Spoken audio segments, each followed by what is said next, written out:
At the Battle of Omdurman, an army commanded by the British General Sir Herbert Kitchener defeated the army of Abdullah al-Tashi, the successor to the self-proclaimed Mahdi, Muhammad Ahmad. Kitchener was seeking revenge for the death of General Gordon in 1884. It was a demonstration of the superiority of a highly disciplined army equipped with modern rifles, machine guns and artillery over a force twice their size armed with older weapons, and marked the success of British efforts to reconquer the Sudan. However, it was not until the 1899 Battle of Umdurman that the final Mahdist forces were defeated. Omdurman is today a suburb of Khartoum in central Sudan, with a population of some 1.5 million. The village of Omdurman was chosen in 1884 as the base of operations by the Mahdi, Muhammad Ahmad. After his death in 1885, following the successful siege of Khartoum, his successor Abdullah retained it as his capital.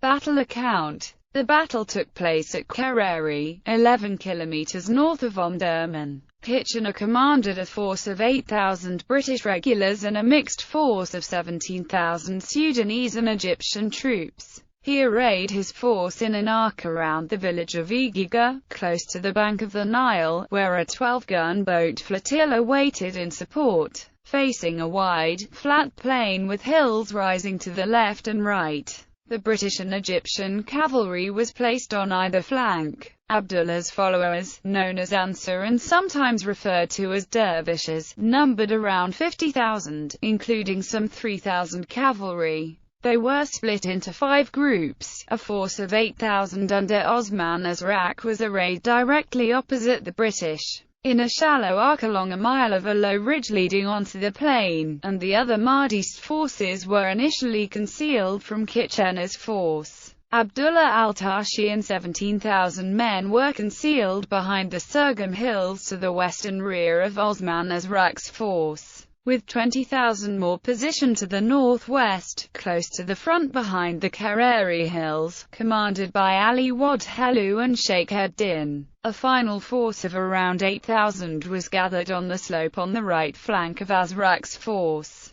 The battle began in the early morning, at around 6 a.m. After the clashes of the previous day, the 8,000 men under Osman Azrak advanced straight at the waiting British, quickly followed by about 8,000 of those waiting to the northwest, a mixed force of rifle and spear men. The 52 quick-firing guns of the British artillery opened fire at around 2,750 meters, inflicting severe casualties on the Mahdist forces before they even came within range of the Maxim guns and volley fire. The frontal attack ended quickly, with around 4,000 Mahdist casualties. None of the attackers got closer than 50 meters to the British trenches. A flanking move from the Ansar right was also checked, and there were bloody clashes on the opposite flank that scattered the Mahdist forces there. Kitchener was anxious to occupy Omdurman before the remaining Mahdist forces could withdraw there. He advanced his army on the city, arranging them in separate columns for the attack. The British Light Cavalry Regiment, the 21st Lancers, was sent ahead to clear the plain to Omdurman. They had a tough time of it.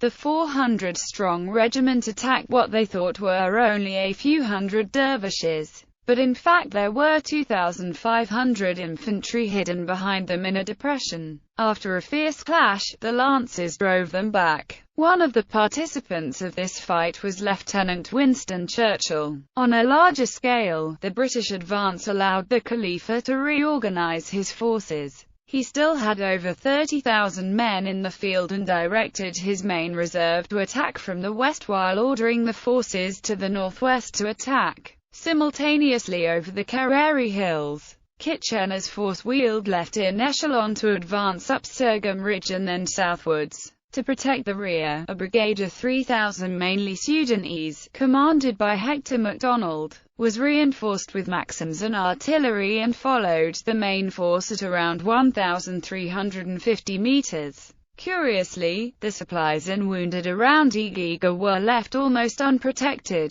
MacDonald was alerted to the presence of around 15,000 enemy troops moving towards him from the west, out from behind Surgham. He wheeled his force and lined them up to face the enemy charge. The Mahdist infantry attacked in two prongs. Lewis's Egyptian brigade managed to hold its own, but MacDonald was forced to repeatedly reorder his battalions. The brigade maintained a punishing fire. Kitchener, now aware of the problem, began to throw his brigades about as if they were companies. MacDonald's brigade was soon reinforced with flank support and more Maxim guns, and the Mahdist forces were forced back. They finally broke and fled, or died where they stood. The Mahdist forces to the north had regrouped too late and entered the clash only after the force in the Central Valley had been routed.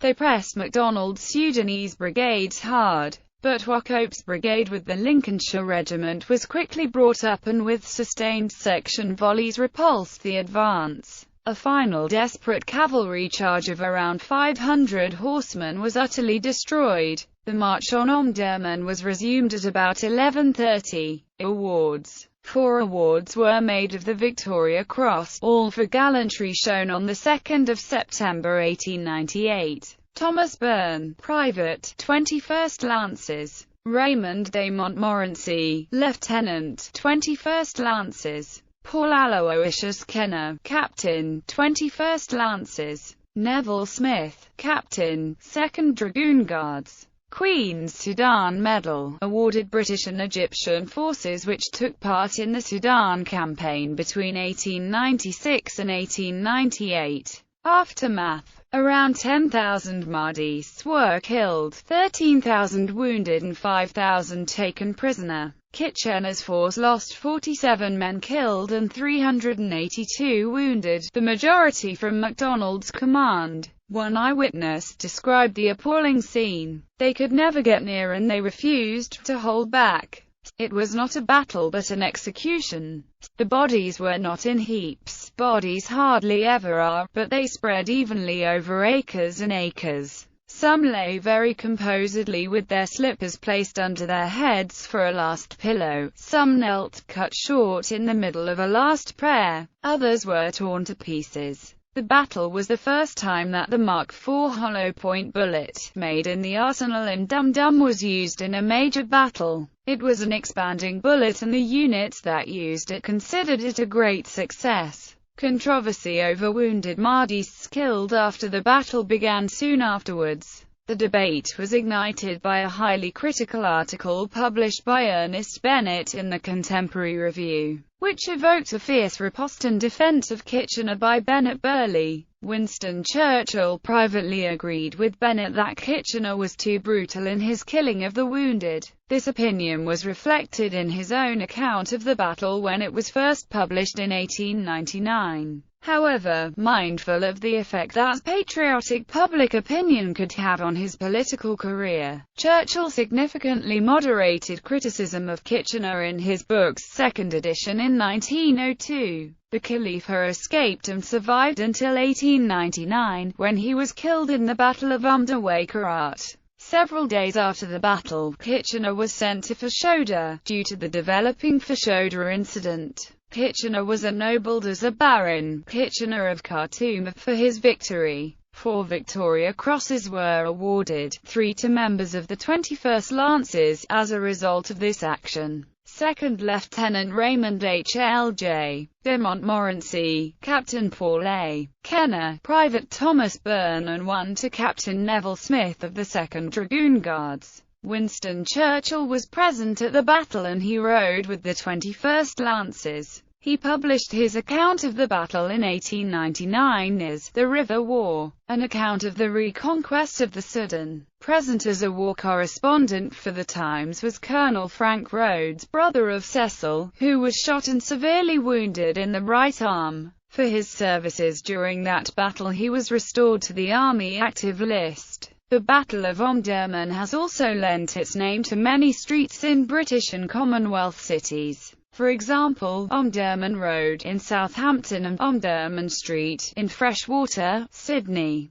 Fictional Accounts. The 1939 film adaptation of the novel The Four Feathers is set in the time of this battle, and covers other aspects of the Sudan campaign. The 2008 novel After Omdurman by John Ferry is partly set during the 1898 reconquest of the Sudan, with the book's lead character, Evelyn Winters, playing a peripheral role in the Battle of Omdurman. In the British television sitcom Dad's Army, the character of Corporal Jones often refers to the days he spent serving under General Kitchener at the Battle of Omdurman. In the episode called The 2.5 Feathers, there is an extended flashback to the days directly before the battle, narrated by Jones. The 1972 film Young Winston includes a depiction of the initial Anglo-Egyptian artillery bombardment at the start of the battle, as well as a recreation of the charge of the 21st Lancers.